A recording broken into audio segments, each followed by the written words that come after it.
علمتنا إنك أنت العليم الحكيم. رب اشرح لي صدري ويسر لي أمري واحلل عقدة من لساني يفقه قولي. اللهم إنا نسألك فهم النبيين وحفظ المرسلين وإلهام الملائكة المقربين. اللهم أغننا بالعلم وزينا بالحلم وأكرمنا بالتقوى وجملنا بالعافية يا أرحم الراحمين.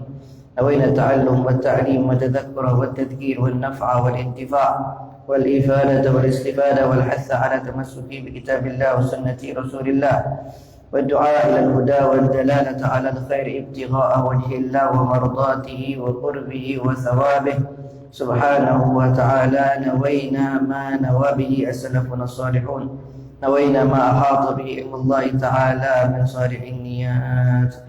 Ma'asyiral habaib wal hadirin yang dimuliakan oleh Allah Subhanahu wa taala, alhamdulillah, segala puji bagi Allah Subhanahu wa taala yang masih memberikan kepada kita semua nikmat iman, nikmat Islam, nikmat sehat wal afiat, nikmat panjang umur, nikmat taufik dan hidayah dari Allah Subhanahu wa taala, sehingga di pagi hari ini kita kembali dikumpulkan oleh Allah Subhanahu wa taala, dihadirkan oleh Allah, dimampukan oleh Allah, dipilih oleh Allah Subhanahu wa taala untuk melaksanakan salat subuh secara berjamaah. Kemudian kita melanjutkan duduk di majlis ta'lim, duduk di taman daripada taman surganya Allah Subhanahu wa taala, mengambil daripada ilmu Nabi Muhammad sallallahu alaihi wasallam sambil kita beriktikaf fi baiti min buyutillah. Kita minta kepada Allah Subhanahu wa taala dengan keberkahan salat subuh tadi, keberkahan majlis ta'lim ini, keberkahan waktu yang mulia ini, Allah Subhanahu wa taala ampunkan dosa-dosa kita, Allah kabulkan hajat-hajat kita, Allah mudahkan segala urusan kita, Allah sembuhkan yang sakit di antara kita. Kita minta kepada Allah husnul khatimah, husnul khatimah, husnul khatimah ba'da tulul umur, setelah umur yang panjang dalam taat kepada Allah dan taat kepada Rasulullah sallallahu alaihi wasallam fi khairi wa lutuf wa afiyah. Amin amin ya rabbal alamin. Ma'asyiral habaib wal hadirin yang dimuliakan oleh Allah Subhanahu wa taala, melanjutkan daripada bacaan kitab Muhammad Insan Al-Kamil yang disusun yang dikarang oleh Abu Yasir Ahmad bin Alwi Al-Maliki, yang mana ma'asyiral ikhwan yang dimuliakan oleh Allah Subhanahu wa taala menunjukkan bahawa syariat ini, syariat Islam ini adalah syariat yang sesuai dengan setiap zaman, sesuai dengan setiap waktu, mulai dari zaman Rasulullah sallallahu alaihi wasallam ila akhir zaman, sampai ke akhir zaman, di manapun dan kapanpun yang namanya syariat Islam ini akan cocok dengan tempat dan keadaan tersebut. Yang mana ma'asyiral ikhwan yang dimuliakan oleh Allah Subhanahu wa taala, di antaranya adalah al-asal al-awwal fathu babul ijtihad. Wa qala al-muallif rahimahullah taala wa nafa'ana bihi wa bi'ulumi fid darain amin ila an qala أول تلك الأصول والركائز والسماعات فتح باب الاجتهاد، والتشريع الإسلامي يقوم على الاجتهاد، وذلك لأن أحكام التي وردت نصوصها في الكتاب والسنة معدودة ومحدودة. فقد ذكر ابن القيم في الإعلام الموقعين أن عدد الآيات التي هي أصول الأحكام في القرآن لا تزيد عن 500 آية، وعدد الأحاديث التي هي أصول الأحكام 500 آية muntasyiratun fi آلاف الأحاديث. Masyaallah ikhwan yang dimuliakan oleh Allah Subhanahu wa taala, di dalam syariat Islam dibukakan yang namanya babul ijtihad, dibukakan yang dalamnya babul ijtihad untuk seorang dia berijtihad di dalamnya. Fatashri'ul Islami yaqum 'ala al-ijtihad, bahwa syariat Islam ini juga di dalamnya dibukakan daripada pintu atau kesempatan ijtihad. Akan tapi dalam ijtihad ini tidak sembarangan orang berijtihad dalamnya. Ada orang-orangnya, ada kapasitasnya, yaitu dan syarat-syaratnya dalam berijtihad. Wa dzalika anna al-ahkam allati waradat nususuha fil kitab was sunnah. Yang mana hal tersebut bahwa hukum-hukum yang Allah Subhanahu wa taala sebutkan di dalam Al-Qur'an, begitu juga hukum-hukum yang terkandung di dalam hadis Rasulullah sallallahu alaihi wasallam, ma'dudah wa mahdudah, itu terhitung, mahdudat dan terbatas. Maksudnya bahwa hukum-hukum yang Allah Subhanahu wa taala sebutkan di dalam Al-Qur'an, begitu juga di dalam hukum-hukum yang Rasulullah sallallahu alaihi wasallam beliau sebutkan di dalam hadis, itu terbatas. Makanya dibukalah daripada pintu babul ijtihad dengan dengan melihat daripada ayat-ayat tersebut, melihat daripada hadis-hadis Rasulullah sallallahu alaihi wasallam. Faqad zakara Ibn Qayyim fi I'lamil Muwaqqi'in anna adadil ayat allati hiya usulul ahkam fil Quran la tazid an 500 ayat. Imam Ibn Qayyim beliau menyebutkan dalam kitab beliau I'lam al-Muwaqqi'in, beliau mengatakan bahawa jumlah daripada ayat-ayat allati hiya usulul ahkam yang merupakan pokok daripada hukum-hukum fil Quran la tazid an 500 ayat, itu tidak lebih daripada 500 ayat kata beliau. Di dalam Al-Quran ayat-ayat yang berkaitan dengan hukum itu kata beliau tidak lebih daripada 500 ayat. Wa adadul hadis allati hiya usulul ahkam 500 ayat. Begitupun juga dengan hadis Rasulullah sallallahu alaihi wasallam yang berkaitan dengan pokok hukum, usul daripada hukum Islam, la tazid an 500 ayat. Itu juga sama kata beliau tidak lebih dari 500 ahadis. La tazid an 500 hadis muntasyiratun fil alafil ahadis, yang tersebar di dalam ribuan hadis, yang tersebar dalam bahkan puluhan bahkan ratusan ribu hadis. Dikata beliau Ibn Qayyim, beliau mengatakan bahawa ayat-ayat yang berkaitan dengan hukum Islam, hadis-hadis yang berkaitan dengan hukum Islam, hadis yang sahih yang bisa jadikan landasan hukum, itu terbatas dan istilah yang tadi itu bisa dihitung. Makanya dalam syariat Islam ini dibukakan daripada babul ijtihad. Fa usulul ahkam fi hadhihi syariah min al-Quran wa sunnah al-nas, kata beliau bahwa usulul ahkam, usul-usul daripada hukum-hukum fi hadhihi syariah, dalam syariat ini, min al-Quran wa sunnah, baik daripada Al-Quran wa sunnah, begitu juga daripada hadis Rasulullah sallallahu alaihi wasallam. Beliau mengatakan Quran kira-kiranya alaf nas, ada 1000 nas daripada hukum-hukum hiya asas hadhihi syariah al-Islam ad-dhahir, yang merupakan pondasi daripada syariat Islam ini, syariat Islam yang luar biasa ini, alladzi baqiya ila yaumina hadza, yang sampai sekarang berjalan sampai saat kita ini, kata beliau.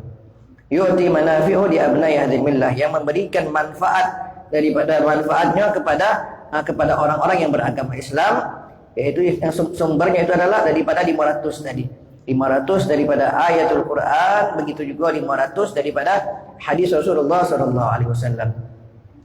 Wa laqad 'allama al-Qur'an al-muslimina ay yajtahidu wa yastanbitu wa ay yastarshidu bi 'ulama'ihim wa mufakkirihim.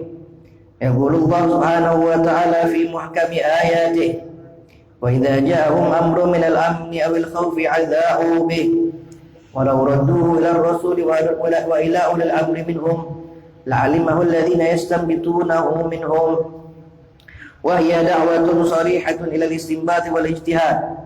Wa lidzalika haddatsana tarikhan as-sahaba al-fuqaha alladhina 'urifu bil ijtihad wal ahkam wal aqdiyah fi ahdi Rasulillah sallallahu alaihi wasallam.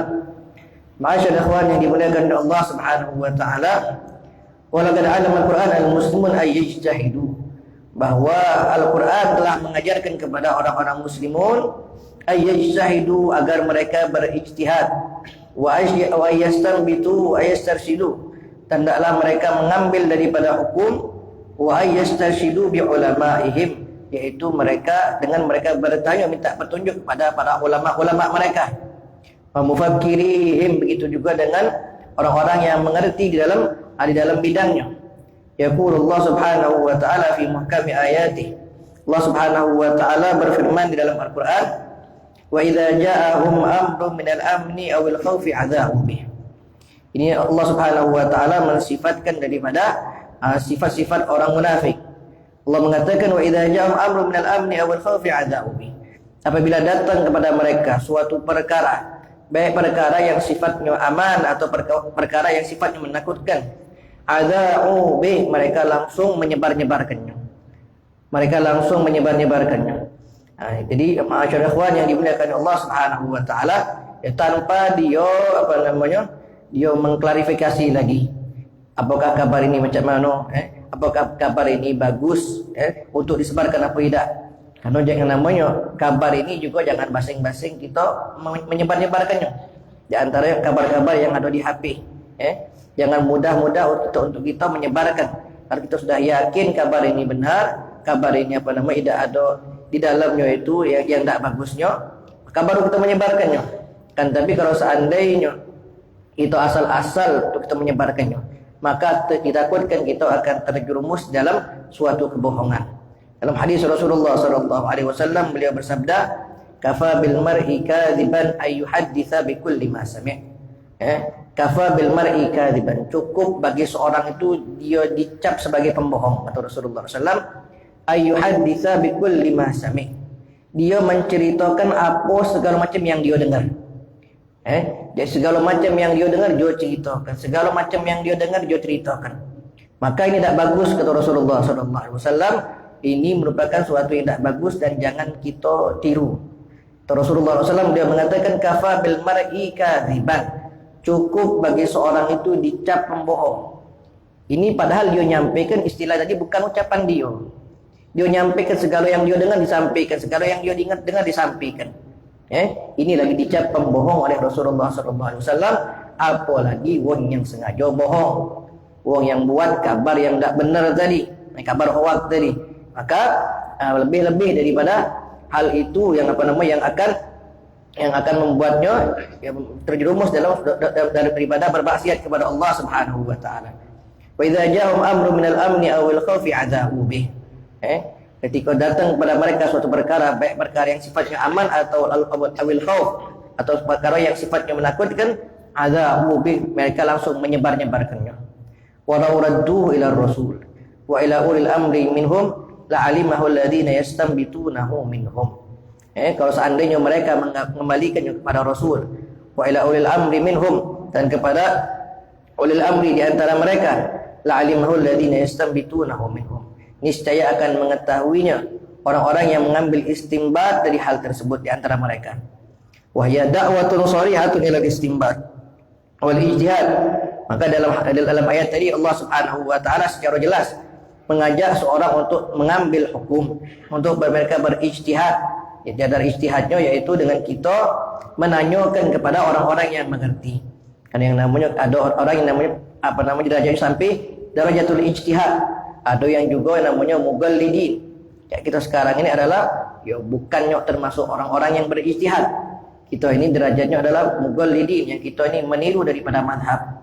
Kita tak baca, kita nak ngembek daripada Al-Quran, ngembek daripada hadis Rasulullah SAW, dan langsung menyimpulkan suatu hukum.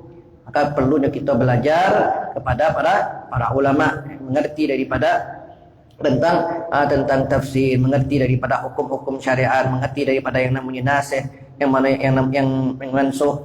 Maka tidak mudah orang itu untuk sampai kepada darajatul ijtihad. Makanya kita sekarang ini hendaklah kita bertanya kepada para ulama.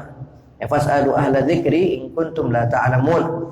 Tanyalah kepada orang-orang yang mengerti, kata Allah Subhanahu wa taala, in kuntum la ta'lamun, jika kalian tidak mengetahui. Walidzalika haddatsana tarikh 'anil sahabah al-fuqaha alladziina 'ulifu bil ijtihad fil ahkam wal aqdiyah fi ahdi Rasulillah sallallahu alaihi wasallam. Kata beliau, maka sejarah telah menceritakan kepada kita tentang sahabat, para sahabat al-fuqaha yang mereka mengerti tentang hukum, alladzina ulifu bil ijtihad, yang mereka terkenal dengan ijtihadnya mereka, wal ahkam, yang dalam suatu hukum, wal aqdiyah, dalam suatu qadiyah kejadian, fi ahdi Rasulillah sallallahu alaihi wa alihi wasallam, zaman Rasulullah sallallahu alaihi wasallam. Wa haddatsana tarikh aidan an Rasulillah sallallahu alaihi wasallam wa kaifa kana yudarib ashabahu ala al-qadaya wal ahkam wa yushajjihuhum ala hurriyati at-tafkir wa hurriyati al-ijtihad. Gitu juga sejarah telah menceritakan kepada kita, kata beliau, an Rasulullah sallallahu alaihi wasallam, dari Rasulullah sallallahu alaihi wasallam, wa kaifa kana yudarib ashabu ala al-qadaya wal ahkam. Beliau melatih kepada para sahabatnya untuk yudarib ashabu ala al-qadaya wal ahkam, atas menetapkan suatu hukum atas suatu kejadian, wa yushajji'um ala hurriyati tafkir, dan menyemangati mereka agar mereka itu berfikir, wa hurriyatul ijtihad, dan mereka juga berijtihad untuk menemukan hukum di dalam suatu permasalahan, wa yamla qulubahum thiqatan wa tuma'ninah, dan memenuhi hati mereka dengan kemantapan, wa tuma'ninah, dan ketenangan indal khauf minal khata', ketika takut salah di dalam berijtihad tersebut. Maka dalam riwayat Rasulullah sallallahu alaihi wasallam, man ijtahada fa asaba falahu ajran, man ijtahada fa akhta'a falahu ajrun wahid atau kama qala Rasulullah sallallahu alaihi wasallam. Barang siapa yang berijtihad kemudian ijtihadnya benar, falahu ajran, maka dia akan mendapatkan 2 pahala. Yang pertama pahala ijtihad dan pahala benarnya itu. Kemudian barang siapa yang telah berijtihad fa akhta'a, kemudian dia salah dalam ijtihadnya, falahu ajrun wahid, maka baginya 1 pahala. Disemangati sama Rasulullah sallallahu alaihi wasallam untuk mereka berijtihad. Bagaimana kita telah sampaikan tadi, jadi yang namanya ijtihad itu ya tidak sembarangan wong. Ijtihad itu ada pondasi-pondasinya, ada syarat-syaratnya, ada hukum-hukumnya. Dan sahabat Rasulullah SAW, beliau memang sudah pantas untuk berijtihad. Allah Subhanahu wa taala yaqul, "Wa laysa 'alaikum junahun fima akhta'tum bihi, walakin ma ta'ammadat qulubukum wa kana Allahu ghafurar rahima." Di dalam Al-Qur'an juga Allah Subhanahu wa taala menyebutkan ayat yang berkaitan dengan ijtihad. Allah Subhanahu wa taala mengatakan dalam Al-Qur'an, "Walaysa 'alaikum junahun." Tidaklah bagi kalian suatu kesalahan, tidaklah dosa bagi kalian fi ma akhta'tum, yang kalian salah di dalamnya. Walakin ma ta'ammadat qulubukum, akan tetapi yang sengaja dilakukan oleh hati kalian. Kata Allah Subhanahu wa taala, maksud daripada ayat ini adalah yaitu ketika seorang berijtihad dengan untuk menentukan suatu hukum, kemudian dia salah di dalam ijtihad tersebut, itu tak berdosa kata Allah Subhanahu wa taala. Yang berdosa itu adalah walakin ma ta'ammadat qulubukum, yaitu akan tapi yang di mana kalian itu sengaja di dalamnya. Sengaja telah salah dan sengaja dan masih kalian lakukan. Jelas-jelas salah masih dilakukan, itu yang berdosa kata Allah Subhanahu wa taala. Akan tapi ketika melakukan suatu setelah berijtihad, walaupun ijtihadnya salah, getingnya yang benar itu macam ini, tapi telah didasari dengan hukum-hukum ijtihad. Dia telah mandang daripada Al-Quran, mandang daripada hadis Rasulullah sallallahu alaihi wasallam, kemudian dia menentukan suatu hukum dan hukumnya misalkan salah. Kata Allah Subhanahu wa taala, itu tidak apa-apa. Akan tapi yang salah itu yang memang kalian sengaja sudah tahu itu salah, masih kalian lakukan, itu yang berdosa kata Allah Subhanahu wa taala. Wa kana Allahu ghafurar rahima. Allah Subhanahu wa taala Maha Pengampun dan Maha Penyayang. Wa ala hadhihi sama'atul musyrikah wal ijtihadul karim al wasi' qamatil hayatul muslimin منذ fajrihim al awwal. Fa kana sahabatu ridwanullah alaihim يجتهدون ويشجعهم الرسول على هذا الاجتهاد ويباركه وتشربت نفوسهم الحرة حرة المبادئ الإسلام، فكانوا يختلفون في فهمهم للقضايا وفي فهمهم للأحداث، ولكنه اختلاف أحرار لا يعرفون لجاجة ولا خصومة ولا يتنابزون بالألقاب ولا يتراشقون بالتهم ولا يفكرون في أن يحجروا رأيا أو يجيدوا فكرا. Ma'asyar ikhwan yang dimuliakan oleh Allah Subhanahu wa taala, wa ala hadhihi sama'al musyrikah, dan daripada kemudahan yang ada di dalam syariat Islam ini, wal ijtihadul karim al wasi', di dalam ijtihad yang mulia yang luas, qamat hayatul muslimin mundu fajrihim awal, maka telah hidup kaum muslimin semenjak awalnya dengan cara yang seperti ini.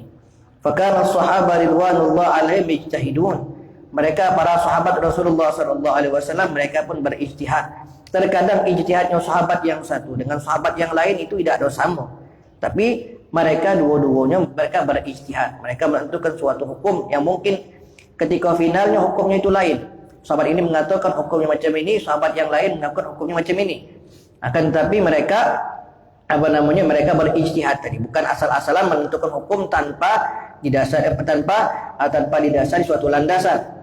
Wa yushajji'uhumur rasul ala hadzal ijtihad wa yubariku, dan Rasulullah sallallahu alaihi wasallam menyemangati mereka di dalam berijtihad ini. Wa yubarikuhu, dan memberkahi mereka. Wa tasharrabat nufusuhum al-hurratul mabadi' al-Islam, yang mereka telah telah mengetahui daripada dasar-dasar dan pondasi-pondasi Islam. Fakanu yakhtalifuna fi fahmihim lil qadaya, yang mana mereka terkadang mereka berbeda pendapat di dalam memahami suatu qadiyah, dalam suatu hukum. Fa fi fahmihim lil ahdas, dan di dalam memahami mereka dalam suatu kejadian. Walakinnahu ikhtilaf ahrar, akan tetapi perbedaan pendapat di antara mereka adalah perbedaan pendekat orang yang merdeka. Maksudnya apa? La ya'rifuna najaja wala khusumah. Yang tidak ada di dalamnya saling berkata kasar. Yang tidak ada di dalamnya saling menyerang. Yang tidak ada di dalamnya saling menyalahkan. Makanya dalam sebuah diriwayatkan ikhtilaf ummati rahmah.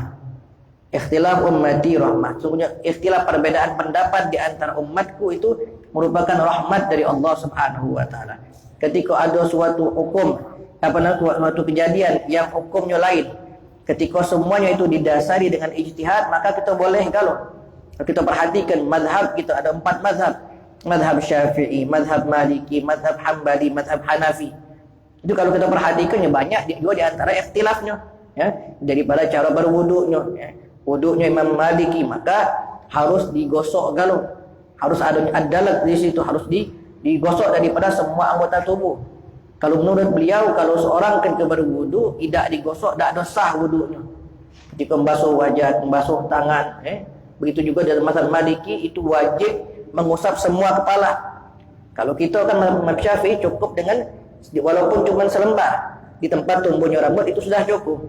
Begitu juga dalam mazhab Imam Syafi'i ketika membasuh wajah tadi. Adalah laisa syaratan fil wudu. Yang namanya menggosok daripada anggota wudu itu bukan merupakan syarat. Istilah tadi kalau kita menghidupkan keran, wajah kita langsung kita tempelkan di bawah banyu itu. Kalau menurut mazhab Imam Syafi'i selama itu telah memenuhi daripada batasan-batasannya maka sah wudunya. Kan tapi dalam Maliki tidak dosa, harus digosok. Begitu juga untuk mengusap semua rambut. Nah itu contoh di antara ikhtilaf di antara para ulama. Yang mana yang benar? Benar galau. Yang mana benar galau. Maka boleh kita memilih pendapat Imam Syafi'i. Boleh juga kita memilih daripada pendapat Imam Maliki. Walaupun mazhab di Indonesia ini mayoritasnya adalah mazhab Imam Syafi'i. Makanya sebagusnya ya kita mengikuti daripada mazhab Imam Syafi'i. Kenapa? Karena di Indonesia ini mayoritasnya mazhab Syafi'i. Kalau nak pakai Maliki boleh tak? Lajulah tak apa-apa. Tapi pelajari.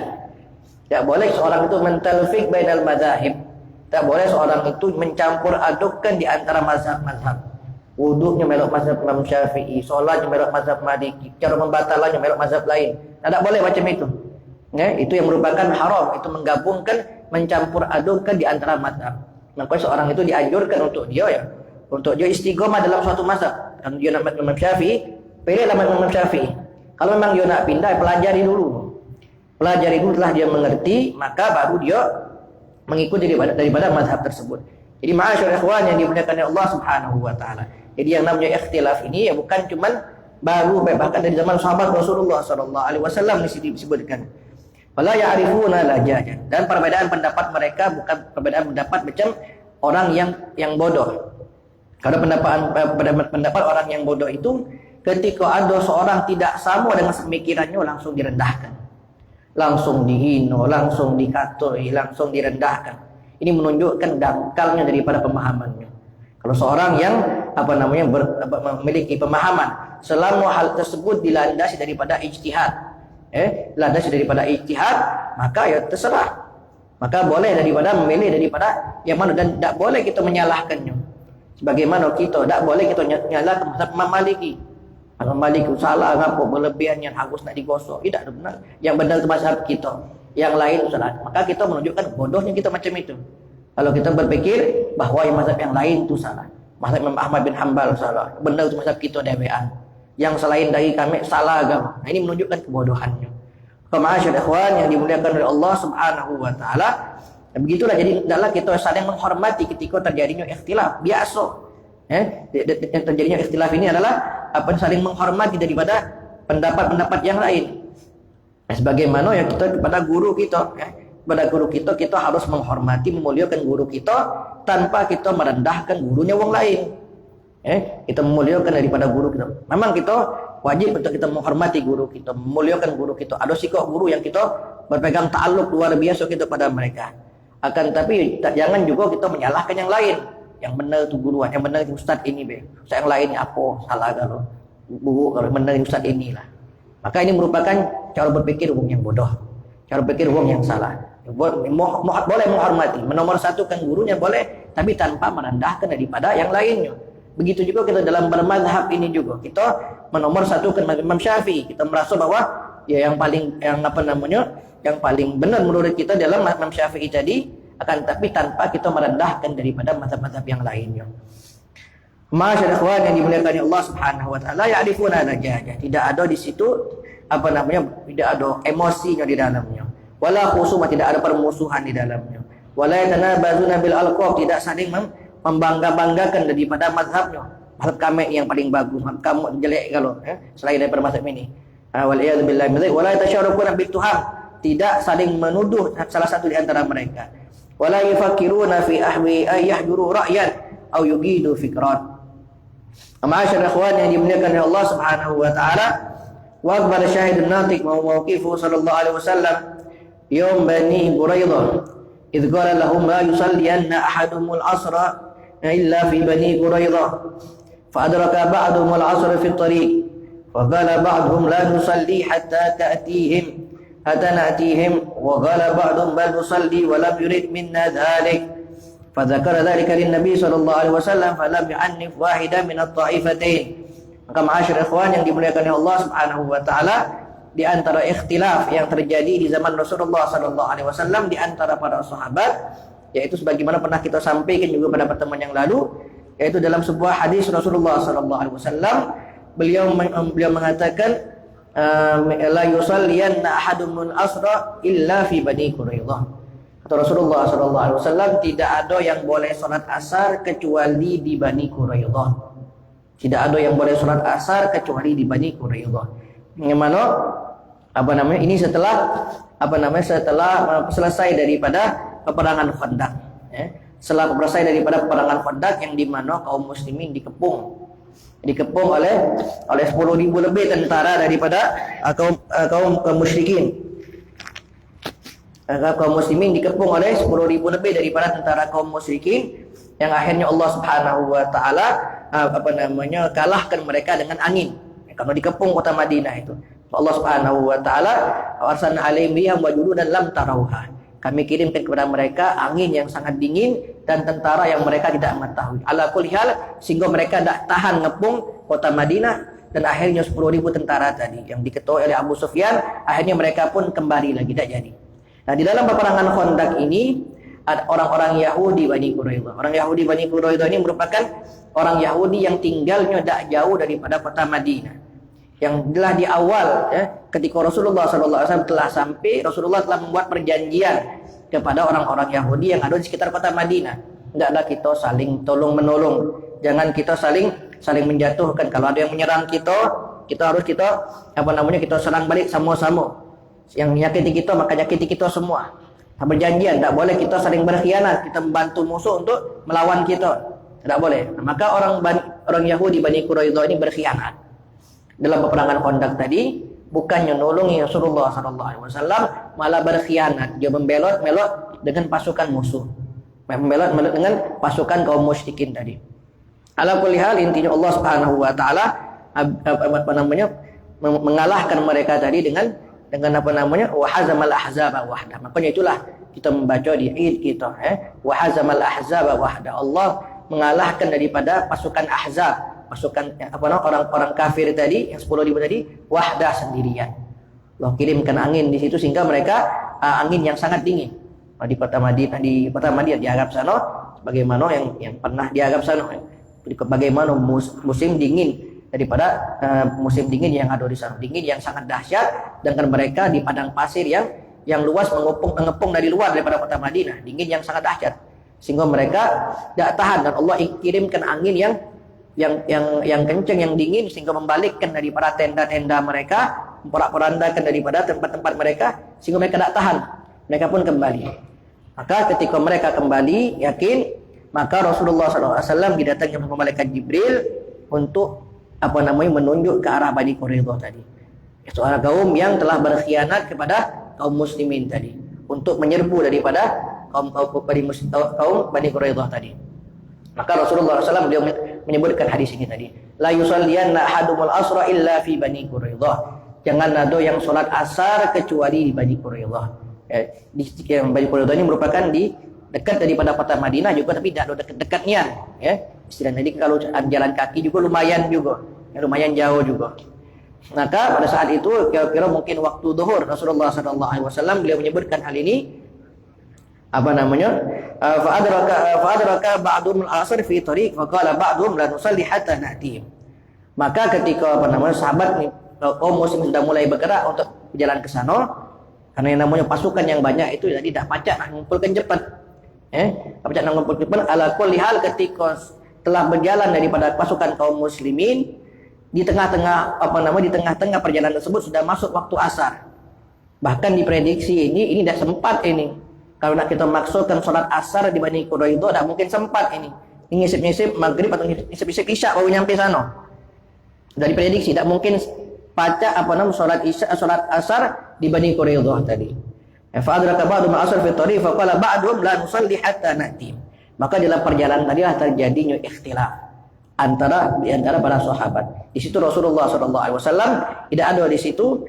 Kemudian mereka ikhtilaf berbeda pendapat.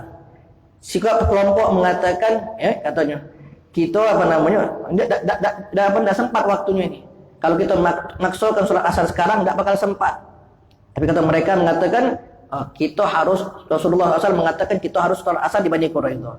Sempat tidak sempat kata Rasulullah, jangan ada yang sholat asar kecuali Bani Quraidah. Nak maghrib lah, nak isya lah, nak subuh sekalipun kata mereka tu kita sholat asar di Bani Quraidah. Kenapa? Rasulullah sudah ngomong. Sikap kelompok tadi tidak. Maksud Rasulullah SAW agar kita jangan sholat asar di Bani Quraidah, kita ni bersiap cepat-cepat dari awal tu cepat-cepat, jangan ada yang elak. Tapi kenyataannya kita ni banyak yang terlambat kata para sahabatnya, sehingga kita tidak sempat. Kata sahabat yang kedua tadi, yang namanya sholat itu di waktunya. Jelas Allah dalam Al-Quran mengatakan, Inna sholata kana 'alal mu'minina kitaban mawquta. Yang namanya sholat itu merupakan kewajiban bagi kaum muslimin yang sudah ada waktunya. Jelas Al-Quran dewe yang ngomong ini. Al-Qurannya. Jadi ada perbedaan pendapat di antara dua kelompok sahabat. Jadi ala kulli hal. Jadi mereka itu tetap dengan pendapatnya masing-masing. Yang sebagian mereka akhirnya sholat asar di pertengahan jalan. Kenapa? Karena kalau dimaksudkan bakal habis. Tapi sekelompok lagi tidak. Mereka sholat asarnya kaget. Jadi sudah habis waktunya, sudah malam, selain tadi sudah maghrib, sudah isya. Ketika sampai di Bani Quraidah baru mereka sholat asar, mereka menjalankan apa yang dikatakan secara nasnya Rasulullah SAW. Dan hal ini pun akhirnya tersampai dan nyampe kabar ini kepada Rasulullah SAW. Dan bagaimana reaksi Rasulullah SAW? Falam yu'annif wahidatan min ta'ifatain. Rasulullah SAW tidak mencela, tidak menjelekkan salah satu daripada dua kelompok tadi. Tidak disalah kegalau sama Rasulullah SAW. Benar galau. Benar galau. Kenapa? Karena mereka telah berijtihad. Bukankah Rasulullah SAW pernah menyampaikan barang siapa yang berijtihad, yang berijtihad kemudian ijtihadnya benar mendapatkan 2 pahala. Dan barang siapa yang berijtihad dan ijtihadnya salah tetap dianggap benar, boleh pahala, tidak kata yang berdosa kalau. Maka dalam 2 kelompok tadi sama Rasulullah SAW, tidak kata yang disalahkan galau. Tidak ada yang disalahkan oleh Rasulullah SAW karena landasan mereka berijtihad. Mereka jadi berijtihad, mereka juga bukan dengan masing-masing hukum. Mereka ada landasan yang sikap dengan landasan hadis Rasulullah SAW. Rasulullah yang ngomong. Rasulullah ini sahibul syariah, beliau yang memiliki syariat. Makanya kita harus melok Rasulullah SAW. Yang sikap lagi tidak, kita ini harus melok Al-Quran langsung dari Allah Subhanahu Wa Taala. Allah mengatakan bahwa solat itu ada waktunya, di tempat-tempatnya ada waktunya masing-masing. Sedangkan solat asar itu di waktu malam itu bukan pada waktunya. Jadi landasan masing-masing kuat. Jadi dengan ilmunya mereka yang luar biasa, yang dididik oleh Rasulullah SAW, mereka berijtihad yang mengeluarkan 2 hukum. Mengeluarkan daripada 2 hukum tadi, tapi tidak disalahkan oleh Rasulullah SAW dua-duanya. Ini menunjukkan adanya ijtihad tadi dan menunjukkan bahwa istilah atau perbedaan pendapat di antara umat Rasulullah SAW merupakan rahmat dari Allah Subhanahu Wa Taala.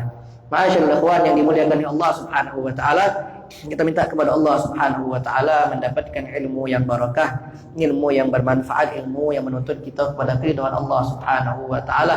Ditambahkan kita cinta kepada Rasulullah sallallahu alaihi wasallam, ditambahkan kita cinta kepada sahabat Rasulullah sallallahu alaihi wasallam, dimudahkan kita untuk melakukan perbuatan yang baik, dijauhkan kita daripada perbuatan yang buruk. Allahumma ya man waffaqa ahlil khair lil khair wa anhum alaih, wa fi'na Allahumma al khair wa inna alaih. Rabbana atina fid dunya hasanatan wa fil akhirati hasanatan wa qina adzabannar. Wassallallahu ala sayyidina Nabi Rumi wa ala alihi wa sahbihi wasallam walhamdulillahi rabbil alamin.